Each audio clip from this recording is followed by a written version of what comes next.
and we've called it Power Living. And let me just give you the list. All of this, I'm sure, is familiar to you. Maybe I can show it to you in sort of a new way with a new concept.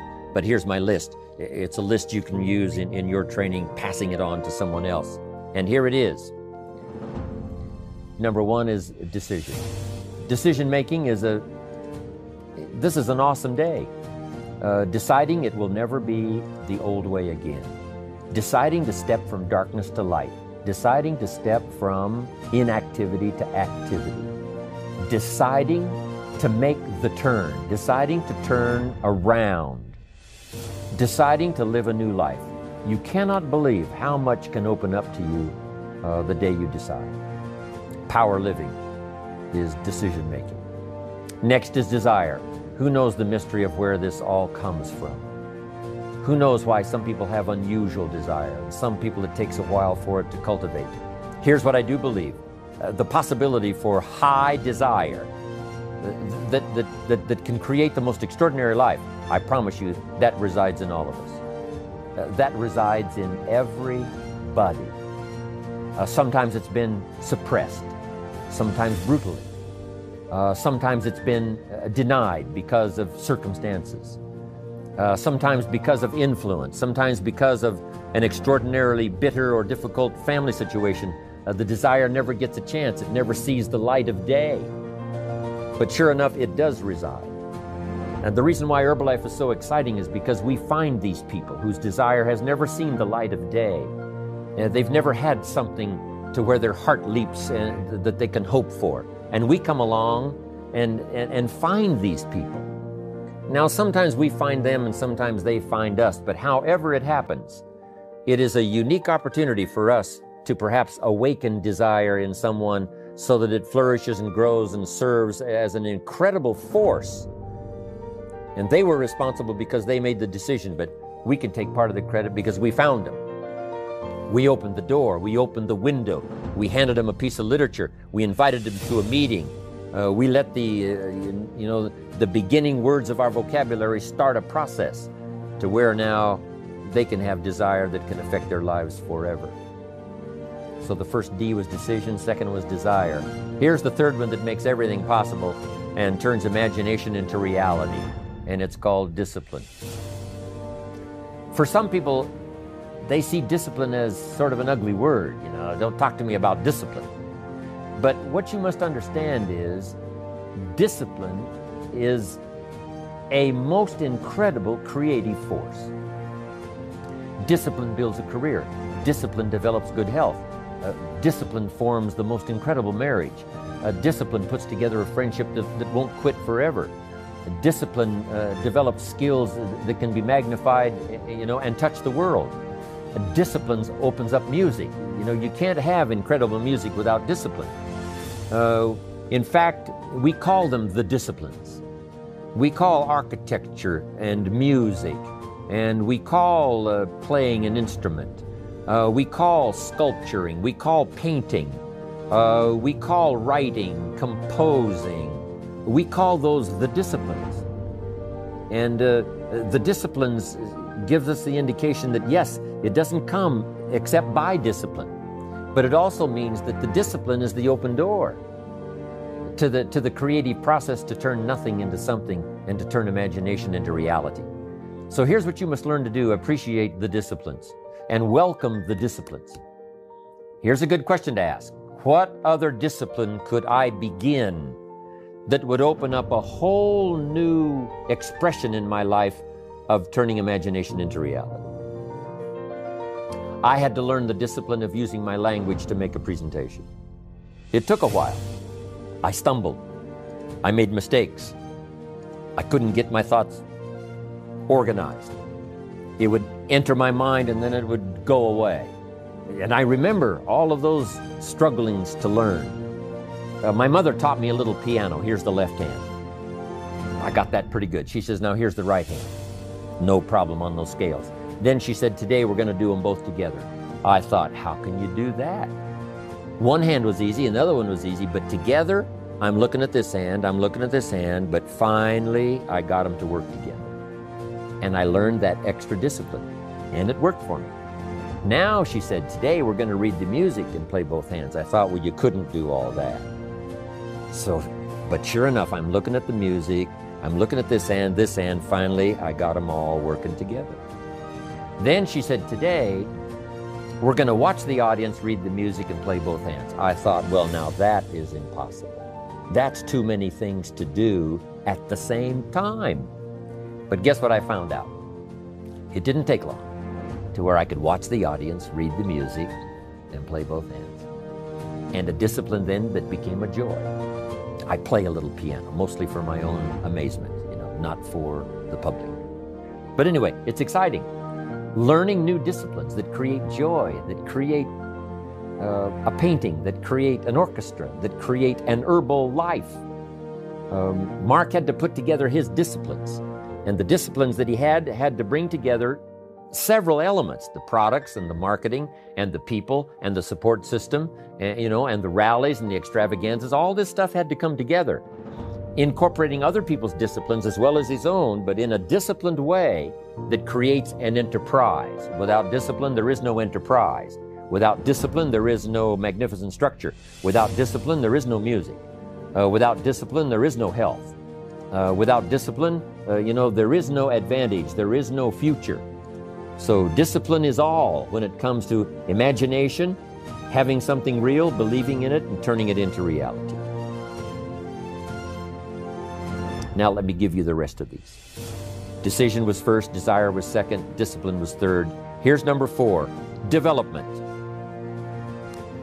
The key to development is to be all that you can possibly be. I don't know what your talents are, I don't know what your skills are, but here's what I probably am right on, that you're behind on an accelerated effort toward your full development. I would suggest that. Now, for some of you, I know that's probably really not true. But even as I look at my own life, because, I'm tempted to procrastinate just like everybody else. I should have written 30 books by now. I've only written 4 or 5. I should have done a lot of things, but I haven't. I got distracted, and all of us, have these challenges. But what could I become? What could I become? I had one of my dearest friends. I've lost him. He died at age 53. One day, and he drank a little too much. David drank a little too much, but he did all kinds of things. He was a builder, and he was a dreamer, and he did a lot of things.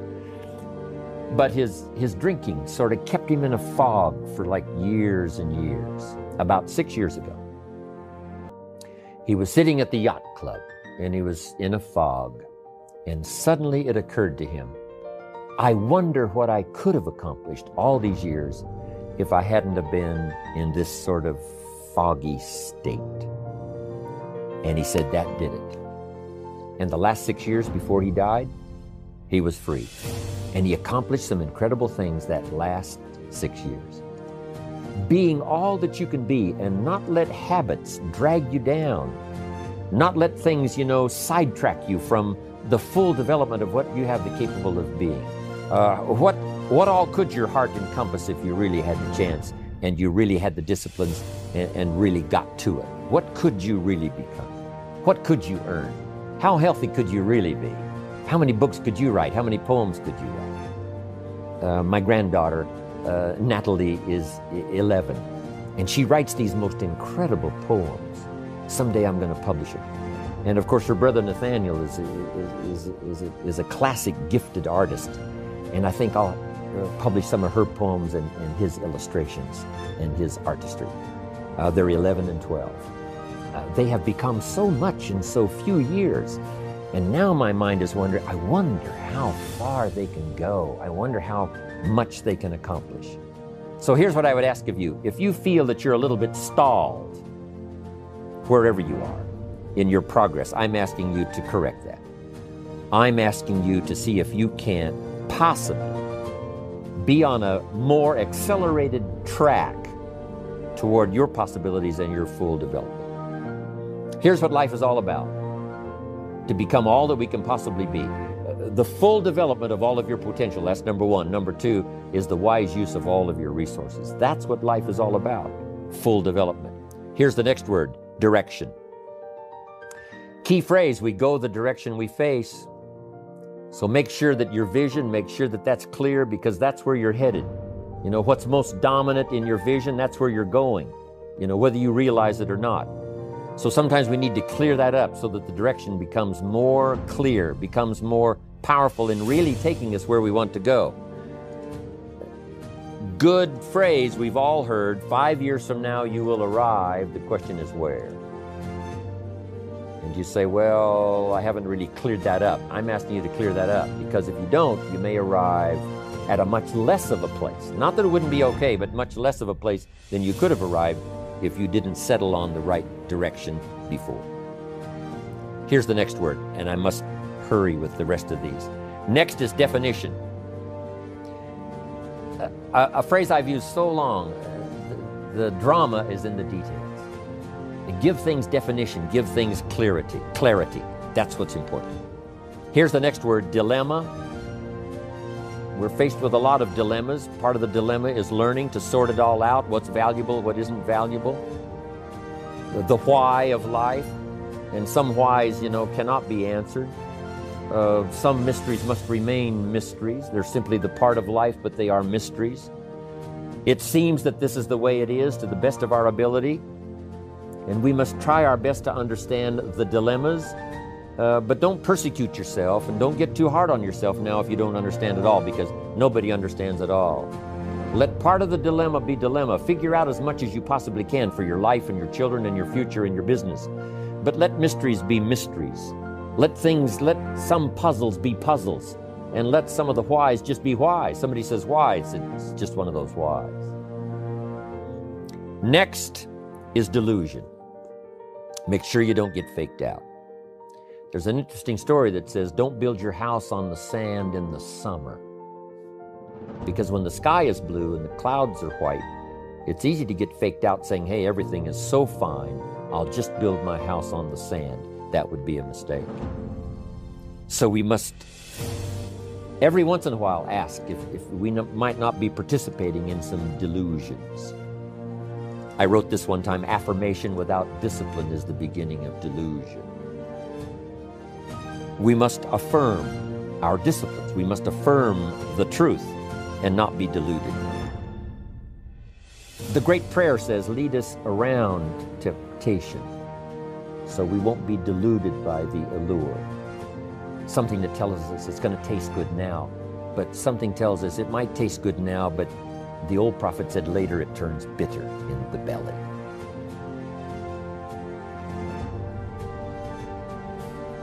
Next is destination. You've got to have some clear places that you want to go. Herbalife is the most stimulating influence I know of, especially when it comes to business, to help you to determine a good destination. Where in 6 months? What accomplishments in 6 months? Where in terms of reaching people? Where in terms of your ability to influence? Would you like to be 1 year from now, 3 years from now? If you will start clearing up that destination and make your dreams a little more clear, and it's good to just dream about being successful. It's good to just dream about being healthy and powerful. But if you can be a little more clear in your destination, that will help you to secure the direction it takes to get there. And now here's the last one that's vitally important, and I'll close with this, and it's called dignity. One thing Mark chose in the very beginning when he started Herbalife, he decided to live a life of dignity. He wanted to be able to say, I'm proud of the way I started. I'm proud of the way it's gone. I'm proud that I've overcome my mistakes.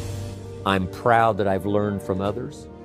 I walk with dignity because of the people I've helped, because of the lives I've changed, because of the countries I've now gone into, planted the Herbalife flag, and rendered all this incredible service. I'm proud that I didn't let mistakes overwhelm me. I'm proud I walk with dignity because I can truly say I have sincerely done every meeting. I've sincerely wished the best for everybody. I have sincerely wanted to have a refined marketing system that rewarded everybody for the effort they put in. I sincerely want to change people's health for the better and give them a longer life and a better life. I sincerely wish to do that. And I wish to do it within the guidelines. I wish to do it within a framework that creates dignity and self-respect and company respect. And as I appreciate Mark Hughes more after these 20 years, and I knew him 2 or 3 before then, he walks with dignity. And we all are walking with dignity in this unique enterprise called Herbalife. But in your personal life, make it an absolute that whatever you do, when the final sentences are coined about you and your life, they will say, not only did you do it well, not only did you do it with skill, not only did you do it maybe around the world, but you did it with honor and you did it with dignity.